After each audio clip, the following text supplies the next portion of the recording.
ఒక పొలం, అక్కడొక గుర్రం, రోజంతా చాలా కష్టపడి పనిచేస్తోంది. పాపం, దానికి తెలీదు, దాని మనసులో పుట్టిన ఒకే ఒక్క చిన్న ఆలోచన దాని జీవితాన్నే తలక్రిందులు చెయ్యబోతోందని. ఇది నమ్మకం గురించి, మనం అజాగ్రత్తగా అనే మాటల్లో ఉండే ప్రమాదం గురించి చెప్పే కథ.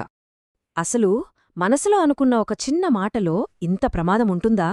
ఏముందిలే అనుకున్న ఒక చిన్న కోరిక ప్రాణం తీసేంత పెద్దదిగా ఎలా మారుతోంది? ఈ కథ వింటే మనల్ని మనం ఈ ప్రశ్న అడగకుండా ఉండలేం. సరే, ముందుగా మనం ఈ కథలోని గుర్రం గురించి తెలుసుకుందాం. నిజంగా చాలా కష్టపడి పనిచేస్తుంది. తెల్లవారుజామున మొదలుపెడితే చీకటి పడేదాకా పొలంలో దాని పని ఆగదు. బరువైన బళ్ళులాగడం, ఎండలో కష్టపడటం, అదొక్కటే దానికి తెలిసిన జీవితం. ఇక సాయంత్రం అయుందంటే చాలు, దాని ఒళ్లంతా నొప్పులే. కాళ్ళు లాగేస్తాయి, వీపు విపరీతమైన బాధతో కుంగిపోతుంది. దానికి పెద్దగా ఆశలేం లేవు నిజం చెప్పాలంటే. కావాల్సిందల్లా ఒక్క క్షణం కాస్త విశ్రాంతి, అంతే.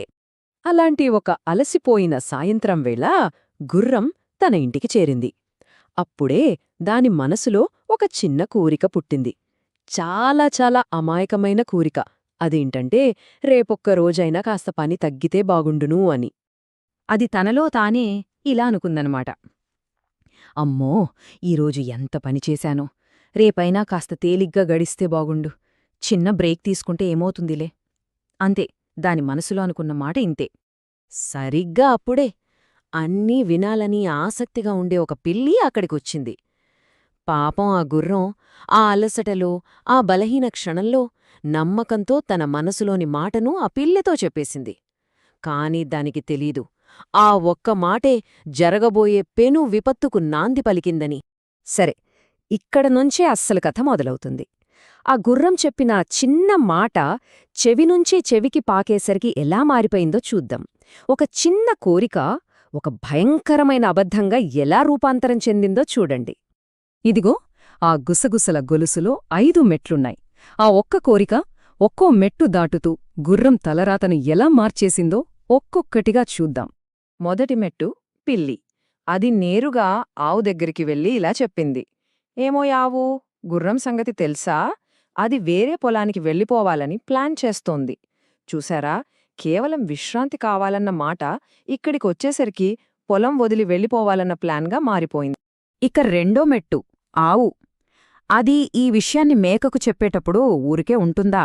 దానికింకాస్త ఉప్పు కారం దట్టించింది. యజమాని చాలా కఠినంగా ప్రవర్తిస్తున్నాడు, సరిగ్గా తిండి కూడా పెట్టట్లేదు, అందుకే గుర్రం వెళ్ళిపోతుంది అని చెప్పేసింది. అంతే, ఇప్పుడీ కథలోకి లేనిపోలి క్రూరత్వం కూడా వచ్చి చేరింది. మూడో మెట్టు మేక. ఇది కుందేలుకు చెప్పేసరికి కథ ఇంకో మలుపు తీసుకుంది. గుర్రం వెళ్ళిపోవడం కాదు, పారిపోతోందని చెప్పింది. అది రేపే అని కూడా కలిపింది. దీంతో కథలో ఒక రకమైన కుట్ర, ఒక అర్జెన్సీ వచ్చేసింది. ఇక నాలుగోది కుందేలు. అది పొలంలోని సేవకుడికి చెప్పేటప్పుడు కథకు ఇంకాస్త రంగులు పులిమింది. గుర్రం వెళ్లబోయే చోట యజమాని చాలా మంచోడట, ఇక్కడిలా కొట్టడట, బాగా చూసుకుంటాడట అని లేనివీ పోనివీ అన్నీ కలిపి చెప్పింది. ఇక 5వ చివరి మెట్టు సేవకుడు. అతను యజమాని దగ్గరికి పరుగెత్తుకుంటూ వెళ్ళి ఆ పుకారుకు అత్యంత భయంకరమైన, వినాశకరమైన రూపాన్నిచ్చాడు. ఏకంగా ఇలా చెప్పాడు. యజమాని, మన గుర్రం రేపు మీకు ద్రోహం చేయబోతోంది. మిగిలిన జంతువులను కూడా రెచ్చగొట్టి అందరూ కలిసి పారిపోవాలని పెద్ద ప్లానే వేసింది అని చెప్పాడు. అంతే, అబద్ధం దాని గమ్యాన్ని చేరుకుంది.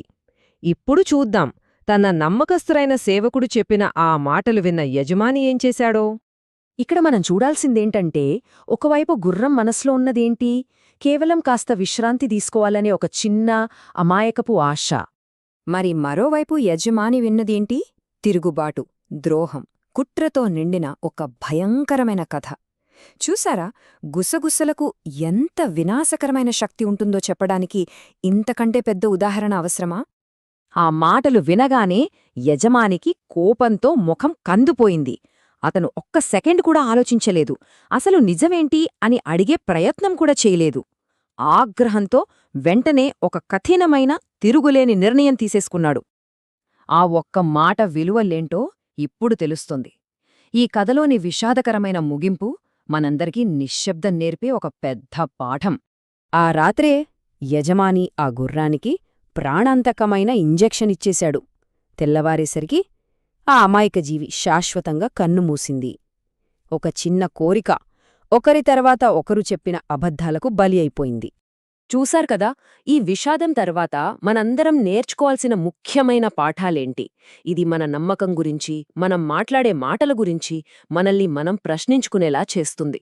ఈ కథ మనకు చాలా స్పష్టంగా కొన్ని విషయాలు చెబుతోంది. మొదటిది, మనసులో ఉన్న ప్రతి ఆలోచనను ఎవరితో పడితే వారితో పంచుకోకూడదు. రెండోది, మనం చెప్పిన మాటలనే వక్రీకరించి మనకే వ్యతిరేకంగా ఆయుధంగా వాడొచ్చు. అందుకే మన రహస్యాలు, మన కలలు, మన బలహీనతలు మన దగ్గరే భద్రంగా ఉండాలి. తొందరపడి తప్పుడు వ్యక్తితో మనసు విప్పితే ఆ నమ్మకమే మన పాలిట శాపంగా మారుతుంది.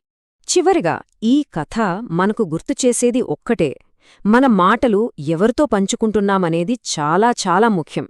ఎందుకంటే కొన్నిసార్లు అజాగ్రత్తగా మాట్లాడి ప్రమాదంలో పడటం కంటే నిశ్శబ్దంగా ఉండటమే ఎంతో సురక్షితం.